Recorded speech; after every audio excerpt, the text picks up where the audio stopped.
Cette semaine dans le balado, on fait notre drôle de virée en ambulance dans Los Angeles.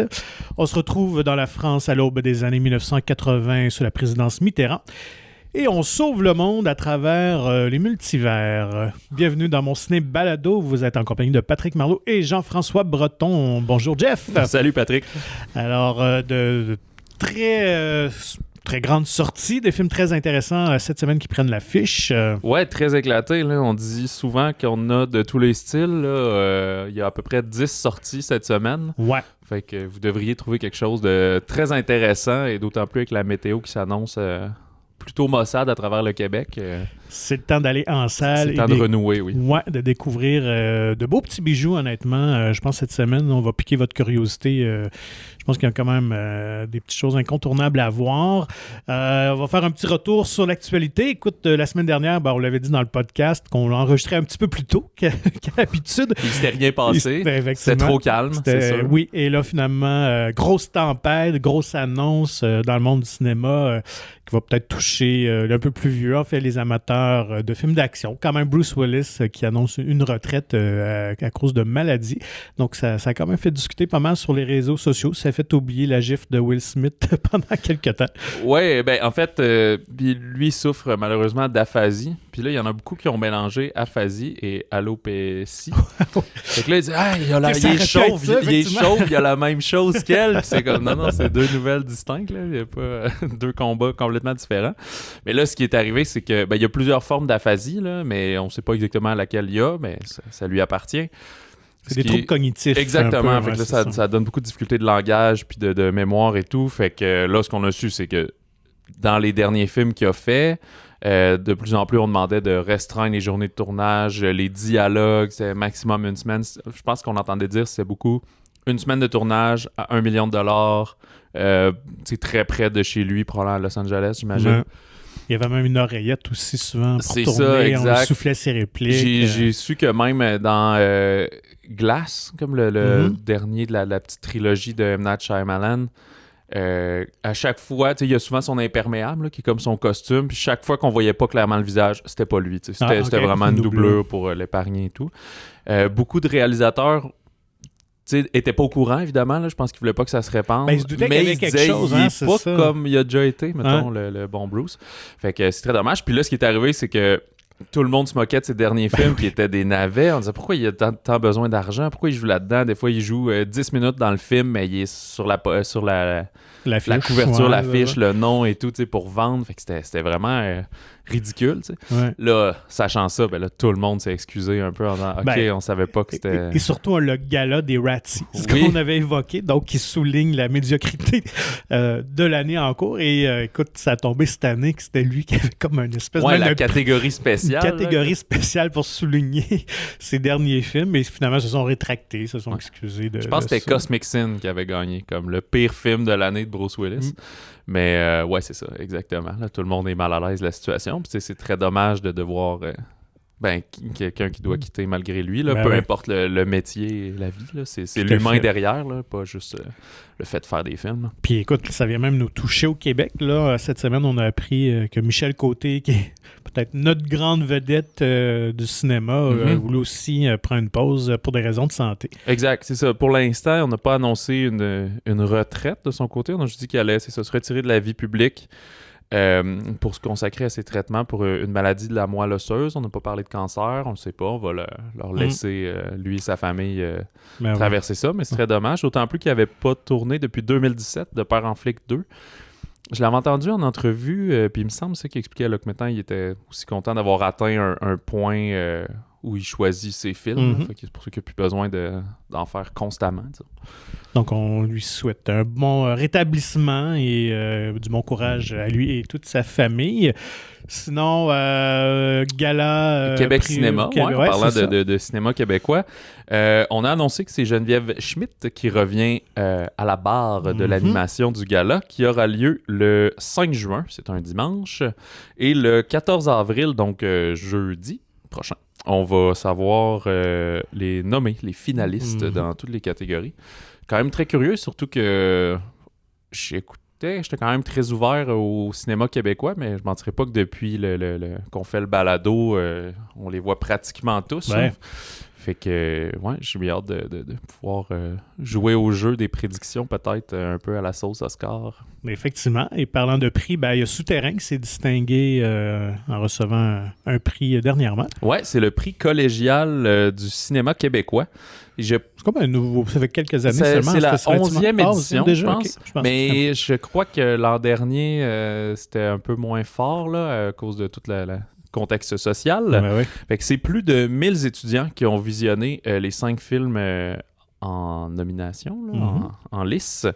Puis, c'est des bons débats, je pense, pour au sein d'eux autres arriver à voter sur chacun des films.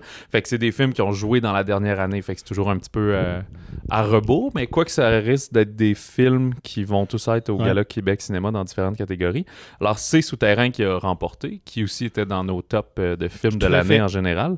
Les autres nommés ne sont pas en reste. Il y avait Beans, La déesse des mouches à feu, Les oiseaux ivres et Prière pour une mitaine perdue, qui est un sympathique documentaire, très beau aussi. T'avais bien aimé, je m'en souviens. Ouais. Donc oui, ça va être à suivre pour le prix le gala qui s'en vient. Mais bravo donc à Sophie Dupuis et toute son équipe parce que c'est pleinement mérité. Souterrain était vraiment un très bon film à voir si vous ne l'avez pas vu encore. Ce qu'il y a d'intéressant, comme tu dis, c'est pas un événement que je connais tant que ça. Ouais. Déjà, il y a 11 ans, je n'étais plus au cégep. Ça sert vraiment à faire promouvoir le cinéma québécois chez les jeunes parce qu'on sait que c'est ça. la tranche d'âge qui sont durs à rejoindre. Puis juste un peu... C'est juste un petit peu alternatif, là. Je veux pas être péjoratif, c'est quand même des films qui ont un gros push derrière par leurs distributeurs. Là. C'est de très grandes œuvres, puis que dans le monde du cinéma, on voit beaucoup. Là, ça ouvre sur plusieurs écrans, puis c'est mis de l'avant, mais c'est juste pour ouvrir puis sortir un peu du juste le cinéma américain, qui est quand même lui qui a le plus de moyens financiers pour être publicisé. Fait que tout à fait. C'est super intéressant de pouvoir le célébrer et le faire connaître. Ça fait pas mal le tour des nouvelles, je pense. Ben oui, peut-être bande-annonce, même principe. Ça fait quelques semaines qu'on trouvait ça louche, on se disait j'espère que Top Gun va pas changer de date de sortie. Et je pense que, comme d'habitude, là, 15 minutes après qu'on a enregistré, paf, la nouvelle bande-annonce de Top Gun Maverick qui a envahi les réseaux sociaux. Et comme la première, elle est toujours tout aussi spectaculaire. Écoute, je pense qu'on va voir vraiment un film, là, visuellement, ça va être époustouflant. Tout ce qu'on souhaite, c'est que l'histoire soit au rendez-vous, que ça soit vraiment intéressant. Mais pour les amateurs de films d'action, de sensations fortes, écoute, ça va être incroyable. Ouais, je dois t'avouer, tu sais, je sais que toi, t'as été beaucoup plus marqué par le premier volet, puis t'étais retourné le voir, là. C'était-tu l'été dernier? C'était pour le les 35e? 35, ouais. Puis, moi, je l'ai vu une fois, là, je trouve ça un peu risible, mais quand même agréable, là, genre... Ben, tu sais, oui, c'est sûr. Pas risible, ridicule, mais juste un peu quétaine, là. Ouais, le volleyball en bedaine, puis la relation de la date, là, tout ça, je trouve ça... Donc, cocky, tout est mis sur vraiment l'esthétisme très liché du film et les frères Scott sont connus pour ça. Là. Fait que c'est pas nécessairement pour la densité et la complexité des personnages. À ne pas confondre avec la série télévisée Les Frères Scott. Pas la même chose. Donc, oui, fait que j'ai encore un petit faible. Écoute, c'est tout l'ambiance, la musique aussi, la bande sonore. Écoute, évoque très bien les années 80, là, donc c'est très représentatif de cette époque-là. Donc, mais oui, tout ça pour dire que là, je commence à entrer dans le bandwagon. Là. Ouais. Effectivement, je pense que dans une salle en Atmos ou au moins en grosse ambiophonie, là, ça va être comme un bon show de gaz. Là. Puis, je sais pas. Ben, tu sais, ça va être, surtout avec les moyens d'aujourd'hui, ça va être incroyable. Et là, on l'avait dit encore, mais surtout sachant que Tom Cruise fait ses cascades, pilote les avions. Alors, on le voit dans la bande-annonce, la caméra est toujours sur lui quand il décolle du port d'avion. Tu sais, c'est fou, là. Ouais, et puis si vous n'êtes pas convaincu, allez sur YouTube, sur la chaîne de Paramount. Je sais plus si c'est la américaine ou la canadienne. Je pense que c'est Paramount Pictures, là, version internationale. Puis il y a souvent des featurettes qu'ils appellent. Là. Fait qu'il y a un petit genre de footage que tu aurais sur un DVD à l'époque. Là. Ouais. Puis tu vois tous les autres comédiens, Miles Teller aussi, là, qui fait des tours d'avion. Puis dans leur face, là, ça a l'air rock'n'roll. Là, c'est une couple qui avale leur vomi, je pense. Ah ouais, tout à fait. Il y a de la force G puis tout quand et ça part. On le voit aussi, on voit l'équipe qui est sur Terre, qui capte les images de l'avion qui passe près d'eux. Et on voit la vibration que ça prend des bons écouteurs là, pour anti-bruit. C'est fou. Donc, découvrir fin mai Top Gun Maverick, qu'on a bien hâte de voir ici. Alors, on enchaîne tout de suite. Ouais, qu'est-ce qu'il y a sur nos écrans aujourd'hui, cette semaine? Vu qu'on parle de Top Gun, de films d'action, allons-y tout de suite avec Ambulance. Hein, restons dans la thématique. Donc, retour de Michael Bay à la réalisation. Je pense que son dernier, c'était peut-être un des Transformers, si ma mémoire est bonne. Donc, parce qu'il produit beaucoup de films, là, des fois on mélange l'un et l'autre. Et là, il revient un peu aux sources de ce qu'il a fait connaître dans les années 90. Donc, un film d'action haut en voltige, mais quand même relativement petit budget. Là. J'avais vu que ça m'a 40 millions, donc il y avait vraiment une volonté de tourner un petit film intimiste, mais qui bouge pas mal. C'est fascinant là, pour des majors américains. Là. Ça n'a rien coûté, ça. C'est juste 40 millions. Là. Alors, de quoi parle Ambulance, et c'est avec qui? Ambulance avec Jake Gyllenhaal, Yahya Abdul-Mateen II, qu'on a vu aussi récemment dans le dernier Matrice, puis dans Candyman, et Isa Gonzalez. Alors, on a un vétéran de l'armée qui est décoré, là, très humble, qui est joué par Yahya Abdul, qui a besoin d'argent pour l'opération médicale de sa femme. Alors, les bons sentiments, il y a des bonnes raisons de faire ce qu'il s'apprête à faire. C'est la prémisse Michael Bay, toute classique. Et il va aller chercher l'aide de son frère adoptif, Jake Gyllenhaal. Fait qu'un noir, un blanc, mais ils ont été adoptés dans leur jeunesse. Ils ont vécu un peu ça rough, mais il y en a un qui s'en est, disons, mieux sorti du côté militaire que celui le personnage de Gyllenhaal, qui est plus un petit caïd. Fait que... il lui dit, garde, si tu m'aides à faire le plus gros braquage de banque de l'histoire de Los Angeles, on split, tu vas avoir ton argent, puis tu sais, gars, je n'ai déjà fait d'autres, ça va bien aller. Sauf qu'évidemment, leur fuite tourne mal. Ils décident de détourner une ambulance dans laquelle se trouve un policier blessé puis une infirmière. Et là, s'ensuit une poursuite à grande vitesse qui s'arrêtera 2h20 plus tard. Effectivement. Donc, et ça n'en cache pas Michael Bay que derrière tout ça avait un peu l'influence de Speed. En fait, le film a été tourné en COVID et c'était cette volonté. En fait, la première année, il en avait le ras-le-bas d'être chez lui, d'attendre. Et donc, il est venu cette idée-là de tourner un film d'action qu'il pouvait faire relativement à petit budget avec pas beaucoup de monde dans un lieu assez confiné et tout ça. Là, donc, à plus petite échelle. J'ai lu quand même, en faisant un peu de recherche, que c'est basé sur un film danois de 2005. OK, je savais même pas. Écoute, je pense pas qu'il y ait eu vraiment de sortie de diffusion en Amérique du Nord. J'ai l'impression que c'est pas pour manquer de respect, que le film danois doit avoir moins de budget que eux qui ont un petit budget de 40 millions. Écoute, je pense qu'il y a probablement moins de budget que le salaire de Jake Gyllenhaal, je pense. Mais c'est ça pourquoi on disait que c'est qui retourne à ses sources, c'est qu'on est vraiment plus proche de genre le Rocher que de Transformer. Pourquoi le petit budget? Pas tant de CGI. C'est ça, on fait vraiment des trucages classiques. Donc, et tant mieux, je trouve que c'est toujours plus intéressant quand on croit à ce que l'on voit. Absolument. Et tu me parlais aussi qu'on a utilisé une nouvelle génération de drones pour rendre ça spectaculaire en plus. Là. Exactement, c'est comme ce qu'il l'a happé peut-être dans l'idée de la mise en scène de son film. C'est qu'il a utilisé un champion, je ne sais plus si c'est américain ou international, de course de drone en POV, en point of view. Fait que c'est quelqu'un qui se met comme un casque qui ressemble à un casque de réalité virtuelle, mais c'est comme s'il y a une caméra sur son drone. Fait qu'il pilote ça comme une auto téléguidée un peu, mais au lieu de le voir de l'extérieur, c'est comme si tu es dans ton drone.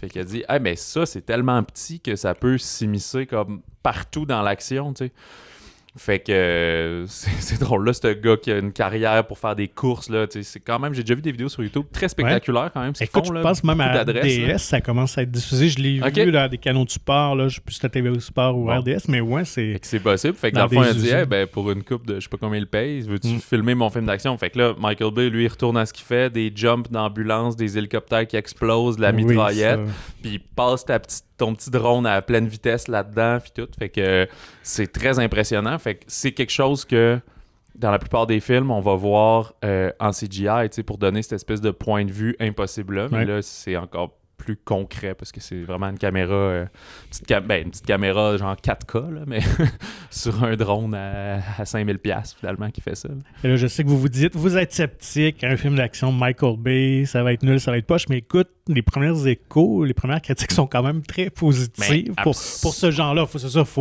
Faut le mettre dans le contexte d'un film d'action de ce type-là. Là. Mais tant mieux. Si c'est une réussite et que c'est intéressant. Si vous aimez le cinéma d'action, je pense que vous ne pouvez pas passer à côté de ce film-là. Parce que c'est... Les clichés qui font rire sont un peu là. Genre, il y a juste toi qui connais les rues de Los Angeles. T'es le seul qui peut nous conduire à bon port. Des choses comme ça. Il y a beaucoup de lens flare. Il appelle en anglais le golden hour, là, le coucher de soleil qui dure comme 40 minutes, là, c'est pas possible. Mais c'est bon, tu sais. Puis Gyllenhaal est vraiment un bon comédien. Fait que déjà, quand j'ai vu qu'il jouait dans un film de Michael Bay, tu sais, en fait, ce qu'il doit rappeler peut-être à l'époque quand Nicolas Cage s'est mis à jouer dans ces films-là, tu sais, moi, je l'ai comme un peu toujours connu de même étant plus jeune. T'avais eu John Cusack aussi qui avait joué dans... Je pense que c'était Gone in 60 Seconds ou ça. Donc, c'était un petit peu le leitmotiv de Michael Bay d'aller chercher toujours un comédien atypique qui fait pas des films d'action, qui est connu plus pour du cinéma d'auteur un peu. Cusack était... Là, tu vas comme parti sur une bulle. Je suis sûr qu'il était... C'était pas celui-là? Il a joué dans un des... C'est quand même Nick Cage dans 60 Seconds. Ouais. Mais je sais pas si c'est un Michael Bay, là, ça je me souviens pas. Okay. Pas mal certain mais il faisait le policier dans Air Bagnard. Mais ça, c'est genre Simon West ou quelque chose. Dans Con Air, c'est peut-être John Cusack qui était dans Con Air. C'est ça, il faisait le policier dans Con Air. Air Bagnard en français. Mais ça, c'était plus dans la trilogie de Nicolas Cage. Dans l'incroyable trilogie des années 90. Bref, fait que Ambulance, très surprenant. Vous aimez les films d'action, une expérience cinématographique à ne pas manquer là, dans ce genre-là. Ça dure quand même 2h15 là, à peu près. Là. Mais, c'est comme la nouvelle norme, on dirait. Ouais, de l'adrénaline du début à la fin, bref. Alors, un film d'action old school, donc à voir. Toujours, écoute, un ovni, on peut décrire ça comme ça. Il y a de l'action, il y a des arts martiaux, du kung-fu avec des scènes de combat assez originales. Je pense les plus originales que j'ai vues, assez audacieuses, dans un enrobage très particulier. On parle de Everything Everywhere All at Once, du duo de Daniels, qui est Daniel Kwan et Daniel Scheinert. Qui collaborent ensemble. C'est des réalisateurs qui ont travaillé beaucoup dans le clip, dans le monde de la musique. Et là, ils nous amènent avec quelque chose de complètement éclaté. Alors, si vous aimez le cinéma très original, ce film-là est pour vous. Oui, exact. En français, tout partout, tout à la fois, ou tout partout à la fois. Mais je suis comme plus certain combien il y a de tout. Michel Yeo, qui tient la tête d'affiche, qui ne l'a pas fait souvent aux États-Unis. En tout cas. Et avec Jamie Lee Curtis dans le rôle d'une fonctionnaire en trip d'autorité, si on veut. Fonctionnaire fiscal. Et d'autres comédiens qui Wai Kwan, James Hong et Stéphanie Hsu. Evelyn Wang, donc le personnage de Michel Yeo, est propriétaire d'une buanderie chinoise aux États-Unis avec son mari. Elle est pognée dans un tas de paperasse comme à la période des impôts. Peut-être c'est votre cas en ce moment, en avril. Elle a du retard, il y a des choses qui sont pas en règle, fait qu'elle se retrouve un peu confrontée avec cette bureaucrate-là jouée par Curtis. Elle doit aussi, d'un côté, préparer l'anniversaire de son père, qui est comme un vieux monsieur un peu aigre. On va découvrir, puis recevoir aussi à sa fête la petite amie de sa fille, donc sa fille qui est ouvertement homosexuelle. Fait qu'elle a comme prise dans tout ça, débordée. On sent qu'il y a une mauvaise gestion peut-être des liens affectifs avec les gens qui l'entourent. Puis son mari va comme être pas pris d'une vision, mais on voit qu'il flash, qu'il devient quelqu'un d'autre, qui annonce comme il y a juste toi qui peux sauver l'univers en ce moment. Il y a une espèce de brèche dans tous les multivers. Fait que il faut que tu accèdes aux capacités et aux forces de toi dans différents univers pour vaincre la menace, dans le fond, qui s'en prend à cet univers-ci maintenant. Ça a l'air compliqué comme ça, mais ça s'écoute très bien, mais c'est complètement éclaté. Là. C'est le genre d'éclaté que tu dis, hey, c'est ceux qui étaient bien drogués quand ils ont écrit ça, les gars. Moi, je pense que non. En tout cas, dans l'humour québécois, des fois, les plus absurdes sont les plus terre à terre, là, justement. Une créativité là, incroyable dans la mise en scène. Au final, on dirait que quand on sort du film, c'est comme si quand t'enlèves la chair autour de l'os, c'est une histoire pas plate, mais assez simple. C'est ça, sur les liens affectifs. Puis l'acceptation des différences et les liens mère-fille. Exact. Tout ça, là, c'est comme, ce qu'on comprend, c'est que tous les différents univers où elle existe, c'est imaginez qu'à chaque fois que vous faites un choix, que vous avez un Y devant vous, puis vous dites je fais ça ou ça, je vais faire ça.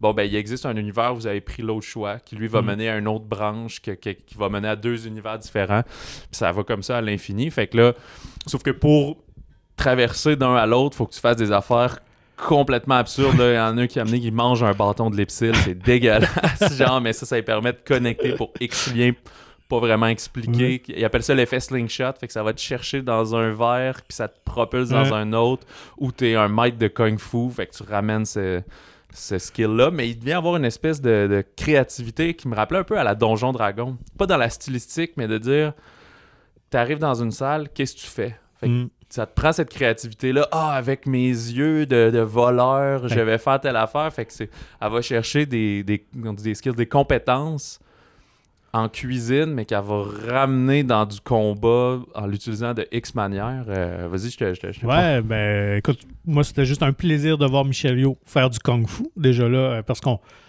c'est la reine du kung-fu d'Hong Kong, en fait. Et c'est comme ça qu'elle s'est fait connaître aux États-Unis, surtout avec Crouching Tiger, Hidden Dragon. On l'avait vu dans Shang-Chi quand même l'automne dernier.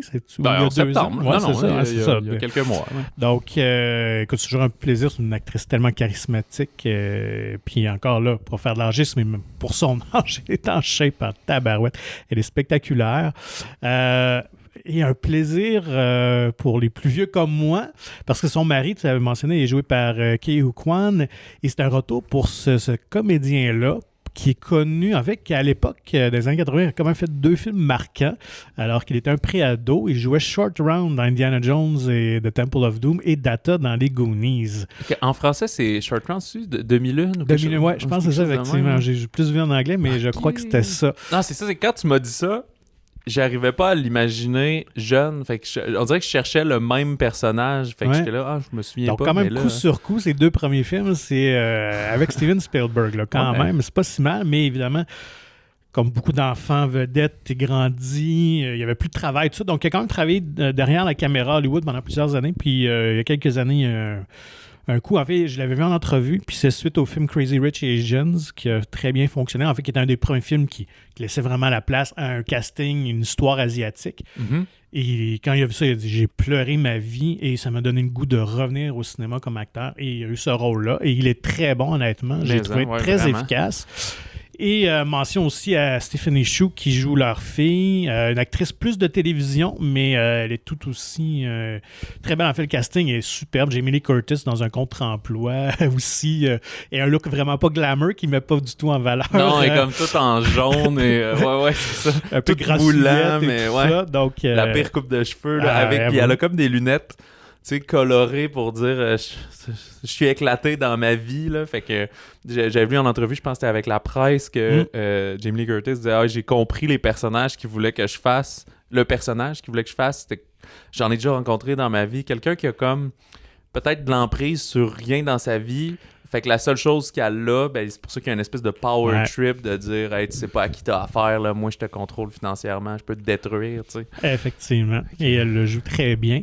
Alors, écoute, tout ce qu'on peut dire, si je peux faire un mix, une comparaison, vous donner le goût de voir ça, c'est un mélange de Being John Malkovich, pour ceux qui se souviennent de ce film-là, qui était également très ovni, où on avait justement John Cusack qui rentrait dans la tête de John Malkovich. Avec du Scott Pilgrim, moi je mettrais ça des combats très éclatés. Ouais, beaucoup de musique, grosse présence musicale. Tu sais, ce genre d'histoire où ça part d'un truc très banal et le protagoniste va être confronté à toutes sortes de situations complètement disjoncté, absurde, loufoque. Un peu de Looney Tunes là-dedans, dans le ton. Je trouvais qu'on était dans la bande dessinée. Blagues qui m'ont surpris beaucoup aussi, là. Il y a vraiment... Un peu grivois, là, peut-être. Oui, écoute, puis il y a vraiment de belles pépites. Alors, vraiment, à voir. J'ai... rapidement, je pense qu'on l'a pas nommé. C'est ça, les Daniels. Ils ont fait un autre film, c'est Swiss Army Man. Que j'ai pas vu, moi. Avais-tu ça? Ben, c'est un peu bizarre. Je l'ai vu à moitié. Okay. J'étais sur une plateforme. Je l'ai comme mis en pause. Il a quitté la plateforme. Je n'ai jamais pu le terminer. Est-ce que c'était aussi éclaté dans sa forme? Écoute, c'est un gars prisonnier sur une île déserte, joué par Paul Dano, qui trouve un cadavre, joué par Daniel Radcliffe. Puis le titre Swiss Army Man, c'est comme au lieu d'être un Swiss Army Knife, donc un couteau suisse que vous ouvrez puis il y a plein d'outils dessus, ben c'est un cadavre qui fait ça. Okay. Fait que le cadavre pète puis il peut faire de la motomarine avec, genre, puis ça devient, il peut tout faire avec ce cadavre-là.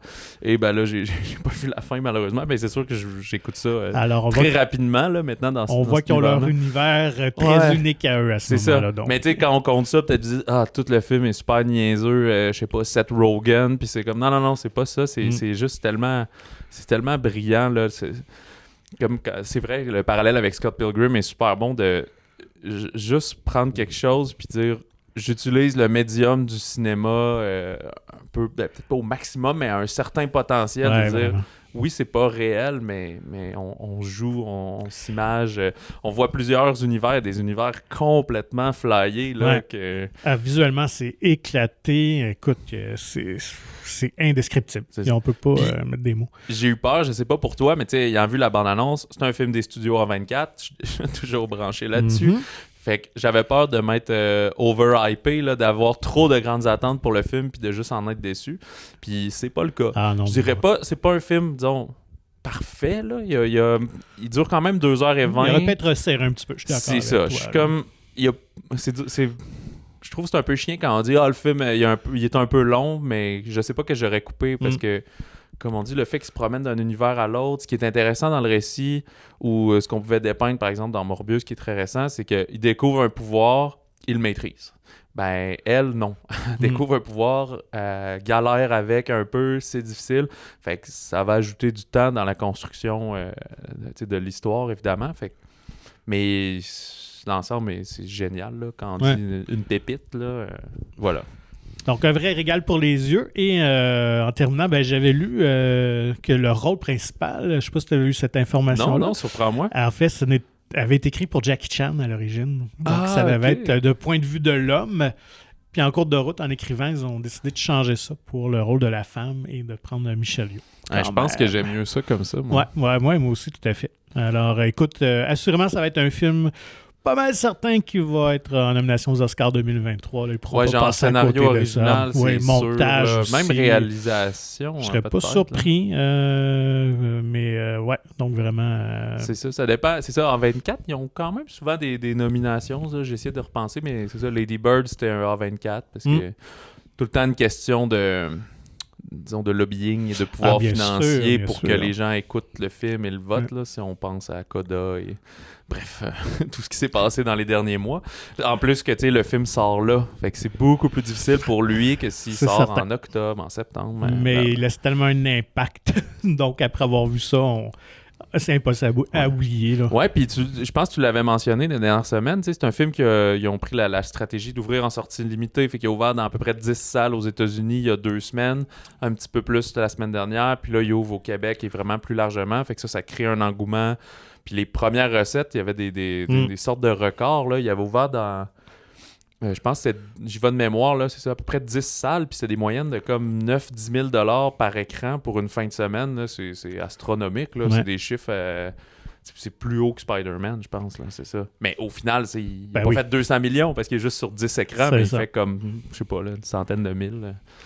Donc, Everything, Everywhere, All at Once avec Michel Yeoh. Allez voir ça. Ça vaut la peine. Surtout sur grand écran. Là, c'est un incontournable. Changeons de registre. Allons avec un autre film quand même qui avait certaines attentes parce qu'il s'est vraiment distingué dans plusieurs festivals. A remporté un gros prix quand même. C'est prestigieux au César. Le meilleur premier film, c'est Les Magnétiques. Oui, de Vincent Maël Cardona.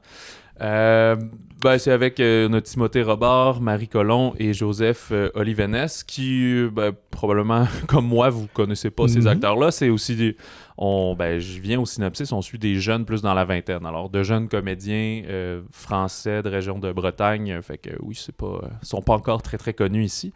Au début des années 80, en Bretagne, on suit Philippe, qui est le timide fils d'un garagiste, qui opère la technique pour la radio pirate de lui et son frère.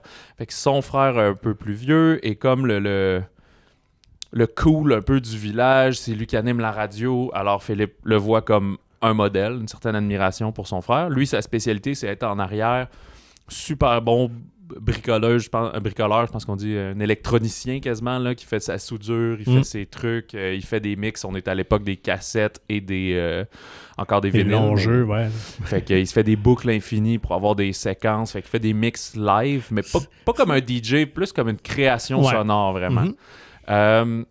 Bref, fait que il a aussi un petit peu le béguin pour la blonde de son frère. Fait qu'il garde ça pour lui, si on veut, ou du moins un certain temps.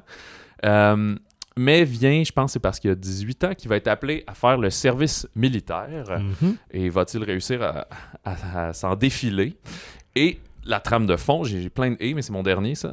La trame de fond, c'est que François Mitterrand vient d'être élu. Donc, c'est ça, je pense, en 81. Puis, ça, c'était le premier président vraiment ouvertement socialiste, très à gauche. Fait que pour une jeunesse de 20 ans, c'est comme, ça va être la décennie du changement. Là. Nouvelle décennie, nouveau président. Tout va changer, tout est possible. T'sais. Donc, un film très réussi. On mentionnait donc qu'il avait remporté le César du premier film et vraisemblablement, j'ai très hâte de voir son prochain. Le réalisateur met très bien en scène. Il y a de très belles séquences visuelles, de beaux cadrages. Donc, je dirais que c'est un film d'auteur quand même. Là, on s'entend que c'est... Mais quand même assez accessible. Donc, c'est pas trop niché. Mais si vous aimez quand même le cinéma d'auteur intelligent, bien fait, et j'aurais tout l'aspect de la radio que j'aurais d'ailleurs pris beaucoup plus. Je trouve que c'est partie qui étaient les plus satisfaisants. Comme on décrit, là, les séquences de, il fait... La création de radio. Il fait basculer des micros devant un haut-parleur, ça fait des feedbacks qui vont et qui viennent, il se met des séquences en boucle, passe un message, tout ça pour arriver au needle drop, à l'aiguille qui dépose sur le vinyle pour la tune qui passe. Fait qu'il y a vraiment un talent et une créativité pour ça, mais c'est pas un récit de juste quelqu'un qui est bon en radio puis en audio puis sa montée jusqu'au succès. C'est vraiment toute la personne qu'il est. Quand il retourne un peu dans son village, il va prendre un regard différent sur son frère, ce qu'il représente puis qui il est, fait que ça va le faire se questionner lui-même. En fait, c'est un coming-of-age story où le protagoniste est très réservé, timide et il doit juste apprendre à s'affirmer. Finalement, c'est un peu ça à la fin de prendre sa place. Il mentionne aussi au niveau du son, le niveau sonore. Écoute, c'est vraiment fascinant d'écouter tous ces effets-là au cinéma. Exact. Bien sûr qu'on prêche pour notre paroisse, qu'on dit chaque film qu'on présente au cinéma, on dit non, mais au cinéma, il est vraiment bon, mais c'est vrai, c'est pas le drame un peu drabe qu'on pourrait avoir en tête en disant à un moment donné, il va être à Radio-Canada puis ça va être bien beau. Il est comme... Il y a 2 ou 3 séquences audio sont géniales. Beaucoup de jeux avec des écouteurs, des trucs comme ça. Et les comédiens tous très bons. Tu mentionnais donc pas des visages connus, mais je pense qu'ils vont l'être après le film, parce qu'en France, que je pense que ça a été quand même un très bon succès. On se fie, justement, à gagner plusieurs prix dans différents festivals et tout ça. Donc... Alors, si vous voulez découvrir ce... Puis même, c'est ça, eux, ils sont très axés sur l'espèce de punk rock, là.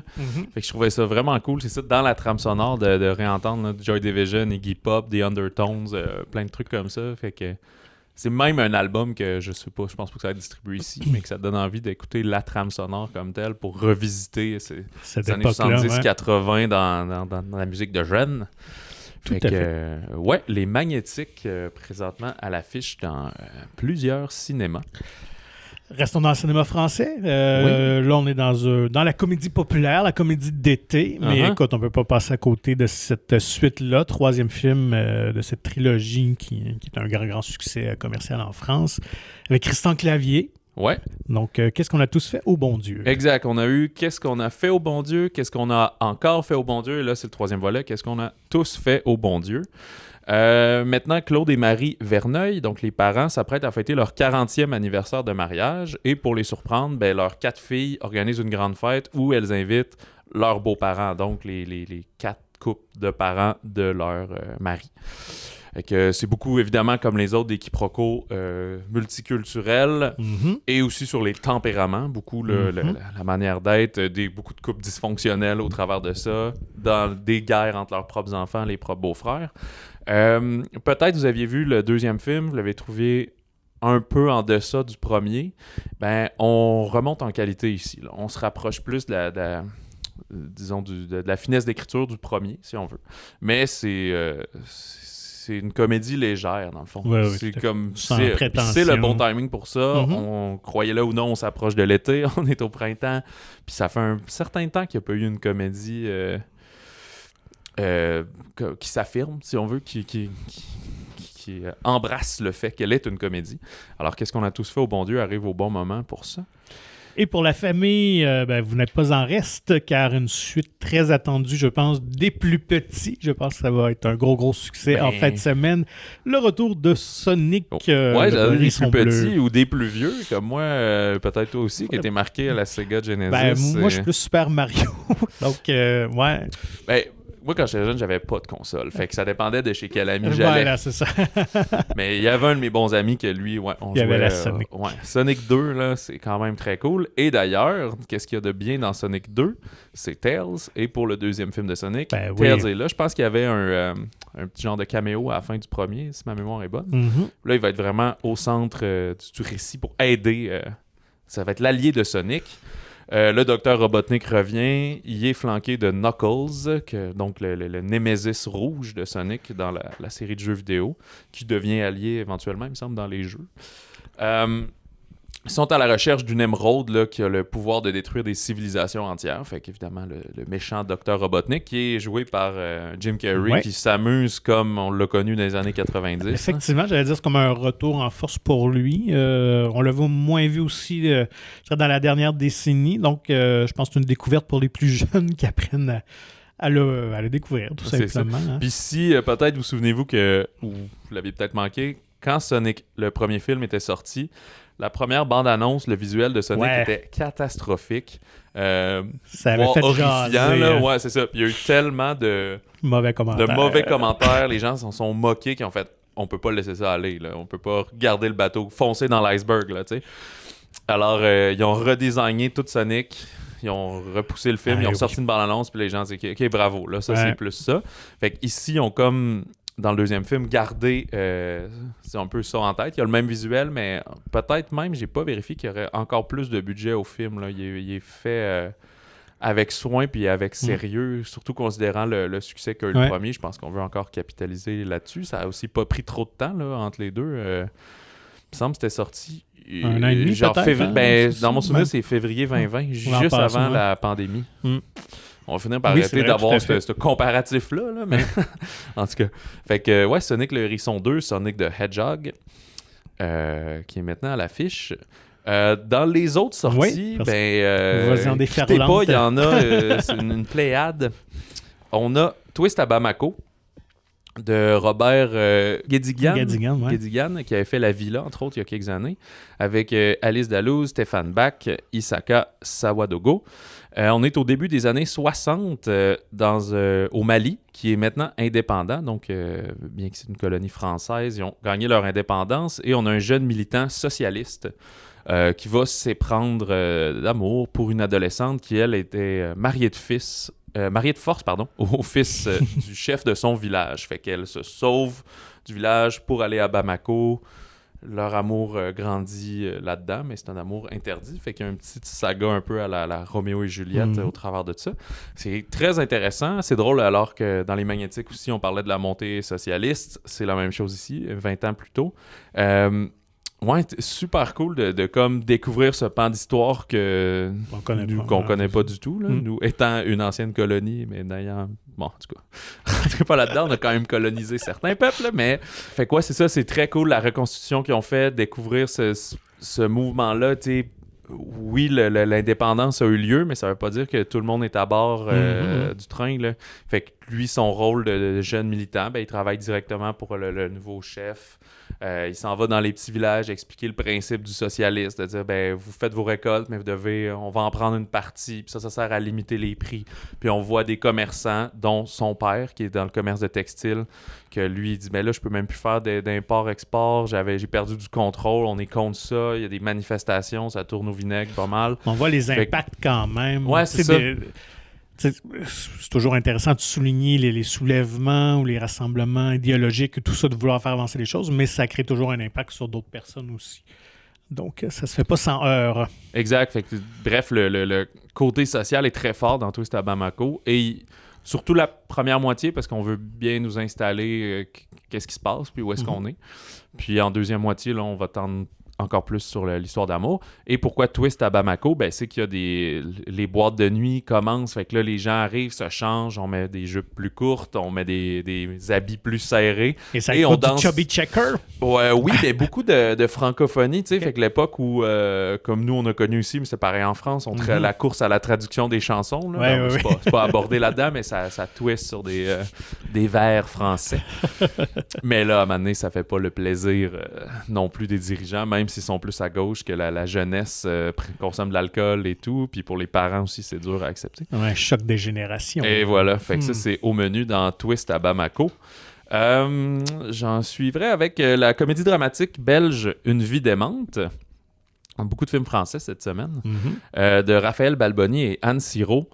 C'est un couple dans la trentaine qui voudrait avoir un enfant, mais leurs plans sont chamboulés car la mère de Alex agit de manière de plus en plus vraiment farfelue puis étrange. Puis en fait, elle est atteinte de démence dégénérative. Fait que il n'y aura pas le choix de mettre leur plan d'avoir un enfant sur pause pour s'occuper de sa mère. Mais il n'y aura pas le choix de réaliser que c'est pas temporaire, ça va juste aller en s'empirant. Fait qu'il y a un petit peu le clash de comme tu veux avoir un enfant, mais tu te retrouves à gérer ta mère qui agit de plus en plus comme un enfant.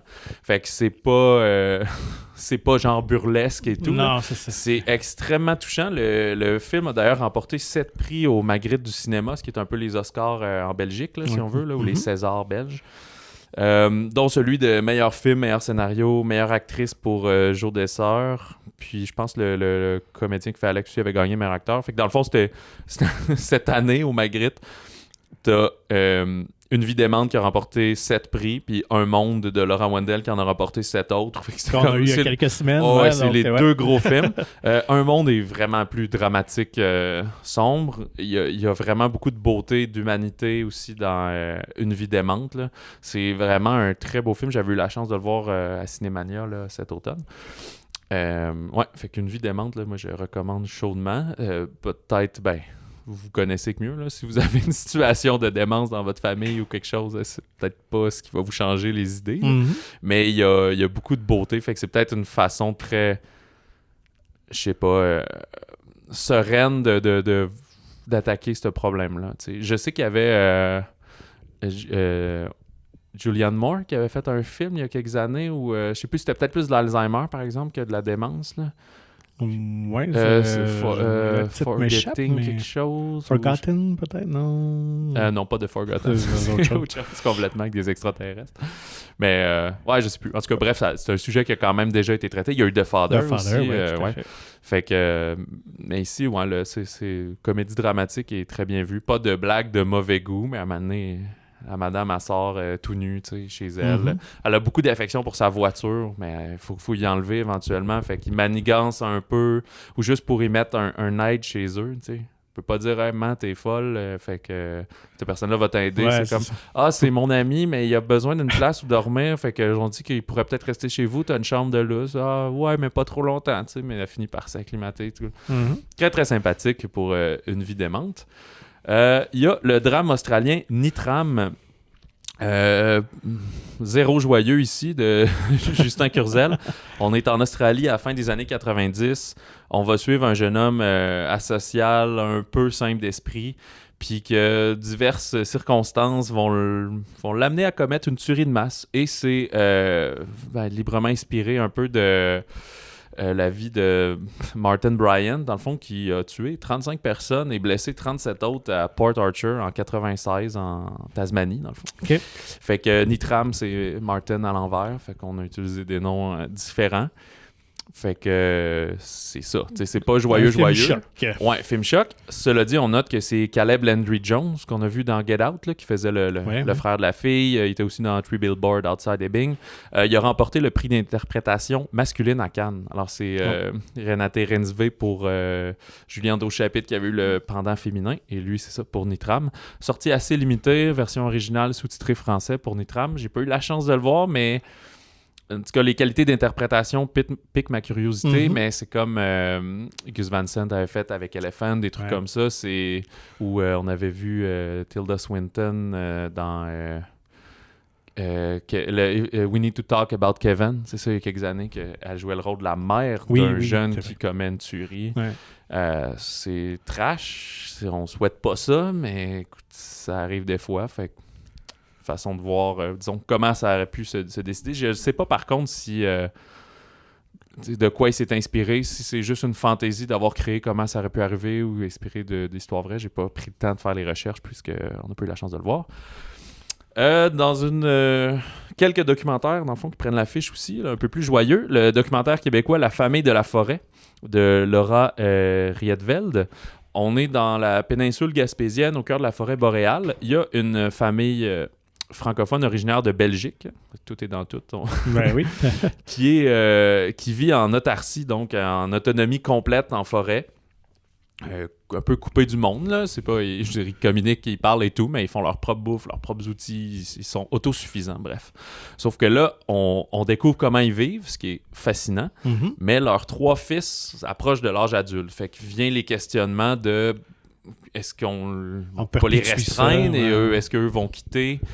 Comment ils vont vivre avec ça? C'est un peu comme le film avec Viggo Mortensen il y a quelques années, là, que Captain Fantastic, qui était dans le bois, là, sa femme était décédée et tout, mais là, on est dans le documentaire, ça existe pour vrai. Il y a une famille en Gaspésie, qui est de Belges en Gaspésie, qui sont comme ça. Alors, la famille de la forêt, qui a l'air super intéressant. On a le documentaire social aussi québécois, Damascus Dreams, d'Émilie Seri. Qui est Damascus, en fait, c'est Damas en anglais, il me semble, la plus grande ville de Syrie. Fait que c'est un genre d'essai documentaire poétique, là, un peu plus éclaté dans sa forme, où elle se questionne finalement sur ses racines là, en tant qu'émigrée. Si je me souviens bien, elle est née au Canada, mais son père, lui, avait quitté la Syrie. Fait qu'elle va aller chercher beaucoup de vidéos d'archives, mais elle va aussi faire plusieurs entrevues. On se questionne sur le fait d'avoir quitté un pays, d'avoir voulu... Il y a des souvenirs que tu veux rapporter, il y a des souvenirs que tu veux oublier, que tu t'en rebâtis ici. Fait qu'il y a une certaine quête d'identité. Surtout des pays qui ont vécu la guerre. Exactement, c'est ça. C'est rare qu'on quitte son pays parce que ça va trop bien, mettons. Le documentaire britannique Cow, qui est juste en version originale anglaise, mais qui est très bien coté pour ceux qui l'ont vu, qui ont donné de l'appréciation étoilée. On est très empathique, on suit la réalité d'une vache laitière, fait que peut-être que les véganes comme moi pourraient être choqués un peu, mais on cache pas le fait que justement il y a de la traite quotidienne, des accouchements successifs et tout. C'est sûr peut-être qu'on valorise le bon côté, mais c'est une façon de, disons, remercier l'animal dans ce documentaire-là qui va montrer la vie de plusieurs vaches, une plus particulièrement. Et pour finir, le drame romantique britannique Mothering Sunday, qui vient d'un livre, si je me souviens, le film, c'est d'Eva Husson. Roman de Graham Swift, quand même un auteur assez connu. Là. Ouais, c'est ça. En français, c'est Le Dimanche des mères. Le film, lui, cela dit, je pense, juste disponible en anglais. On est en 1924 à Beechwood, en Angleterre. Une jeune orpheline d'une, disons, quinzaine, proche 20 ans, qui est la bonne pour la famille des Niven. Puis, par le beau dimanche de la fête des mères, ses patrons lui accordent une journée de repos, sauf qu'elle en profite pour aller retrouver son amant, qui est le fils des voisins. Lui qui est fiancé à une autre dame, évidemment. Et pas sa famille, la famille pour qui elle travaille, les Niven, eux, ils voient ce voisin-là, Paul, comme leur fils, parce qu'eux, ils ont perdu leur fils à la guerre. Fait que là, toute cette tension, disons, familiale et amoureuse va être au cœur du récit de Mothering Sunday. Et je pense que c'est assez C'est pour pas- cette semaine, Patrick. Alors, vous avez vraiment l'embarras du choix. Choisissez le film, le créneau, le genre que vous aimez. Nous, on vous prépare un épisode spécial parce que cette semaine, Jean-François et moi, on a l'occasion de se rendre à Saint-Hyacinthe pour le congrès, pour Ciné-Québec, qui est un congrès d'industrie du cinéma. Alors, on a l'occasion de s'entretenir avec quelques personnalités sur place qui nous présentaient les films à venir pour Un le tour cinéma. d'horizon du cinéma Ouais. québécois pour la prochaine année. Alors, on vous montre ça, on va mettre ça en ligne bientôt. Donc, vraiment, pour les amoureux du cinéma québécois, c'est du solide. Là. Il y a vraiment de très bonnes choses qui s'en viennent. Ouais, Et- puis c'est pas juste, quand vous le verrez, on vous invite à l'écouter, c'est pas juste Patrick puis moi qui parle pendant 1 heure. On a Non, des entrevues avec des artisans des prochains films, avec des gens qui expliquent aussi un peu plus ce qu'est l'événement Ciné-Québec, qui n'est pas un événement ouvert au public, mais vraiment pour les gens de l'industrie, Tout à fait. comme Donc, nous. à suivre. Donc, on va démystifier un peu tout ça.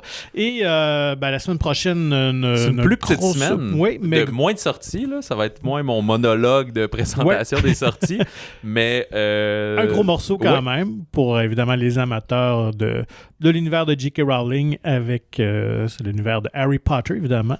Le retour des animaux fantastiques. Les secrets de Dumbledore. The Alors, Secrets of avec Dumbledore. Newt Scamander. En français, c'est quoi son personnage, son nom? Ben, je pense que c'est la même chose. Hmm. Il y a de voir un autre nom de famille, j'ai l'impression. On va avoir fait nos recherches d'ici Oui, là, on va mais je revenir. pense que c'est Newt quand... Non, Robert Dragono. Ouais. Robert Dragono. C'est vrai, j'ai oublié qu'Harry Potter, ça traduit On change, tout. ouais, c'est ça. Alors, Norbert Dragono. Ouais. Alors, voilà. On va vérifier ça, je là, pense mais que je tu es la suis pas mal gagnante. sûr. Alors, Fait que- on vous revient avec nos impressions.